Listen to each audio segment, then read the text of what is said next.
Hello everyone, welcome to a Smash or Pass video, the first ever Smash or Pass video, and let's face it, probably the only one. Today, we're going to be doing Smash or Pass Philosophers.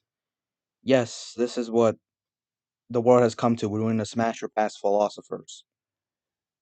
I don't know, but you click on this video so you know what you get into.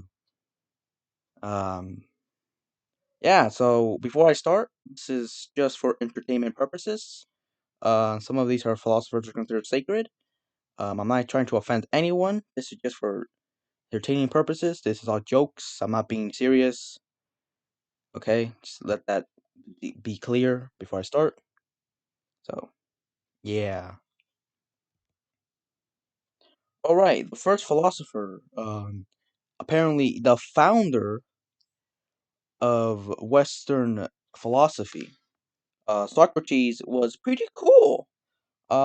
He started out of the main traditions of the Western philosophical thought. And he was killed. That's not cool, but he was killed. And either from being scared, he actually embraces death and says his followers not to be scared, as seen in his famous picture.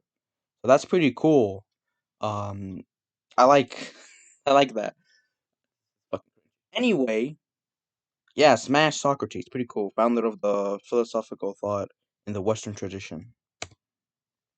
Confucius. Now we will go to the East and see the founder of the Eastern philosophical thought, or at least the East Asian philosophical thought. Confucius lived a while ago. He basically set the foundation state for all of Chinese society with Confucianism, which is a way to live life, and is also the founding core of the Chinese society and over maybe East Asian society, um, which is not specifically a religious institution. It's more of a philosophical thought. The difference is that it doesn't really have a spiritual way as the foundation of Western civilization, which is Christianity or Judaism or the Islamic states don't have. So it's just a pretty cool example of how you really don't need religion to make a society work. Just something that has similar traits to religion. Um, that's pretty cool. I'll do Smash for Confucius. This is a joke. I'm not trying to offend anyone. Plato. Now, Plato is considered the greatest Western philosopher of all time.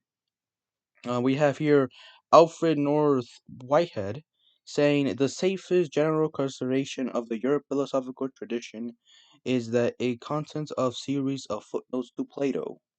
It's basically sucking his dick over 2,000 years later. Um, Even though Plato is pretty cool and I don't really have anything to say bad about him, um, if you're getting your dick sucked 2,000 years later, I don't really want to do that again. So I would say a pass for Plato. His ego is through the roof. Well, he's dead, but his ego would have been through the roof. All right, next we have the student of Plato, Aristotle. Now, Aristotle is most famous now for getting canceled, as you can see this bottom picture. He got canceled because he said a lot of shit that in 21st century society isn't acceptable. Wow, what a shocker.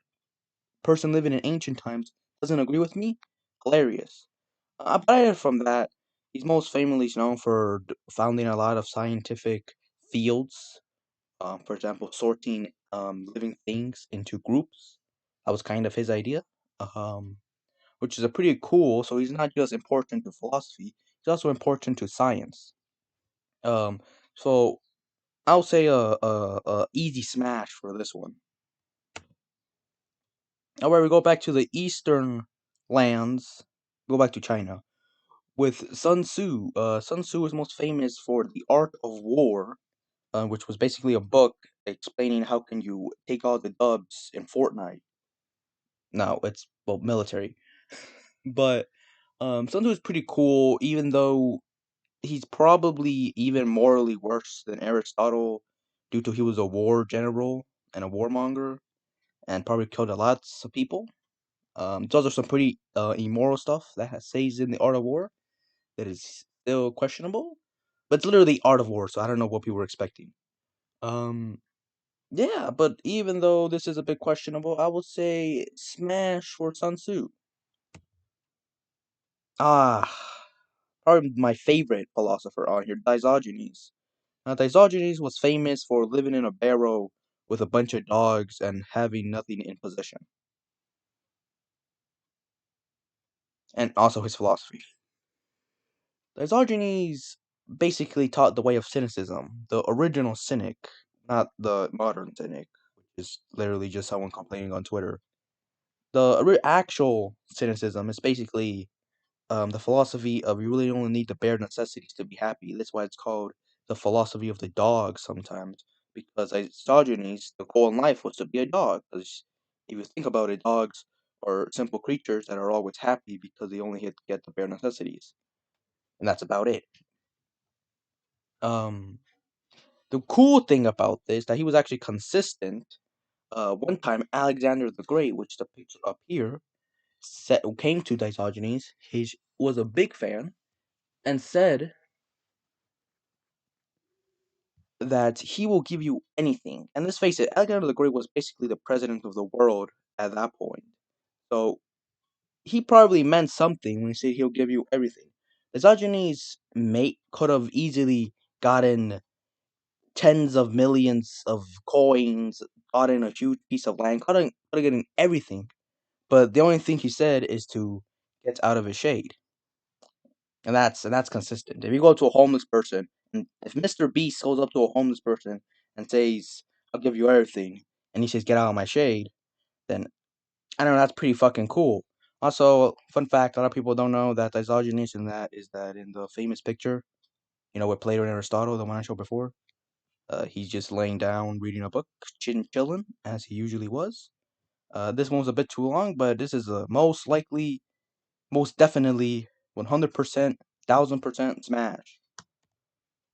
All right, Marcus Aurelius. And Marcus Aurelius is basically the exact opposite of Diogenes, being the emperor, not a homeless person. So we could see a philosopher economical status doesn't really matter that much. Um, but unlike other emperors that just bathe in their gluttony and sins, Marcus Aurelius decided to follow the philosophy of Stoicism, which is basically a philosophy that says you gotta self-control yourself to be truly fulfilled in life. Ain't that pretty good? Um, which is quite surprising because he's literally was the most strongest person, powerful person in the world. So having a very strict philosophy of Stoicism is quite impressive for anyone really, but especially for an emperor of Rome. Uh, Marcus Aurelius is a pretty cool dude. I would say that's an easy smash as well. Thomas Aquinas. Thomas Aquinas is more famous for not rediscovering, re teaching Greek philosophy and Roman philosophy because after the Western Roman Empire fell, the church took over Europe, and the church basically banned all non-Christian teachings and include all the ancient Greek and Roman philosophies that was taught. So Thomas Aquinas basically said, "No, we should reconsider these and maybe start teaching them again." And I think that's pretty cool. Of course, was a priest and he was also a theologist, a Christian theologist. So I don't agree with a lot of his stuff, but we go look past that and say it was still an overall good. He introduced his thought, even with a few changes, so it could be more appealing to the Christian audience at the time. But it's still a good thing that he did that. So obviously that's a net positive and a smash. Now Machiavelli was probably a net negative. Um, Machiavelli is most famous for writing the book The Prince, which was basically a pamphlet on how to be a piece of shit and how to get how to get as many power as you want by any means necessary. It was most famous, was not most famous, but it is widely known that Joseph Stalin really loved Machiavelli, and it was actually his favorite book. So if Joseph Stalin is liking your book, then I feel like you fucked up. So I would say a pass for Machiavelli, and I should say everyone should pass Machiavelli. This guy's a fucking psychopath. Oh, let's go on. Kant. Now, I don't know about y'all, but Kant seems a bit boring. His philosophy is really interesting, but just personally, of course, it's just going off vibes. So take this with a fucking grain of salt. But I don't know, seems boring. Just pass. Alright, Rene Dincoln. Now, Rene Dincoln is more famous for the quote, "I think, therefore I am." But I think he'll be thinking too much about other shit, not focusing in the bedtime. So yeah, that's a pass. Alright, we have the great philosopher here, Biggie Cheese, the one and only, most famous, known for the quote, "Young blood be skippity toilet on Omegalo, bruh." What a great philosophical quote. So much, so great that I can't even fucking comprehend it. This is a pretty easy smash in my part. Alright, we have another great philosopher here. We have Nietzsche, most famous for having a great mustache. And that's really all we need to know. That's a smash. Alright, Simone de Beauvoir, the only female on here. Because, there's a bit of a sausage fest on here. I'm not gay, by the way.